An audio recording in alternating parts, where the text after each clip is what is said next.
கோ என்றால் பூமி. கோ என்றால் பூமி என்றும் ஒரு அர்த்தம் உள்ளது.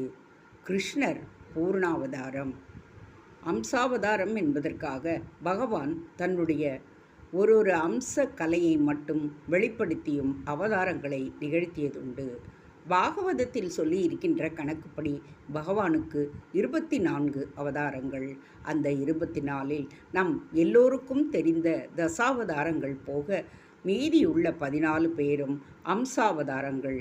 அப்படி பகவானின் அம்சாவதாரங்களாக இருந்தவர்களில் பிருது என்கின்ற சக்கரவர்த்தியும் ஒருவர்.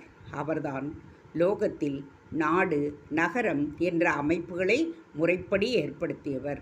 அவர் பூமாதாவையே கோமாதா ரூபத்தில் கண்டு அந்த பசு தாயிடமிருந்து அவரவரும் தங்களுக்கு இஷ்டமான சம்பத்துக்களை தங்கள் ஸ்வதர்மம் என்கின்ற கன்றை கொண்டு கறந்து கொள்ளச் செய்தார் என்று பாகவதத்தில் சொல்லியிருக்கின்றது.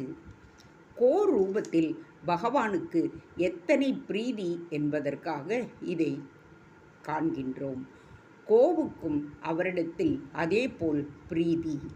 வேணுகோபாலனாக பகவான் இடது பாதத்தை பூமியில் ஊன்றி செங்குத்தாக வைத்து கொண்டிருக்கும் பொழுது தாமரை மாதிரியான அவருடைய உள்ளம் காலை ஒரு கோ நக்கி கொண்டு இருக்கும்.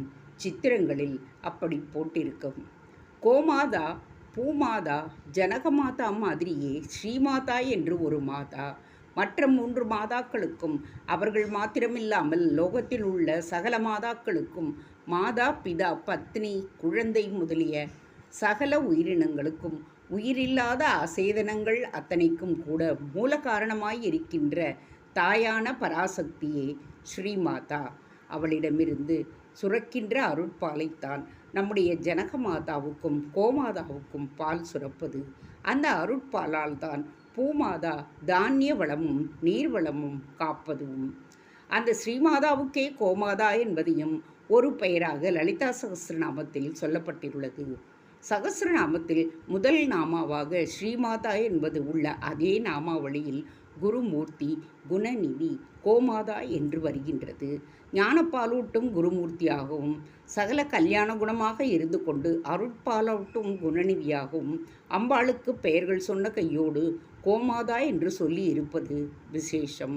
ஸ்ரீமாதாவாக அம்பாள் வாஸ்தவமாக தேரெழுந்தூரில் கோமாதாவாக வந்ததாக அந்த ஊர் ஸ்தல புராணத்தில் உள்ளது. அப்பொழுது மிகவும் பொருத்தமாக கோபாலகிருஷ்ண மூர்த்தியாக பிற்காலத்தில் வந்த அவளுடைய சகோதரனான மகாவிஷ்ணுவை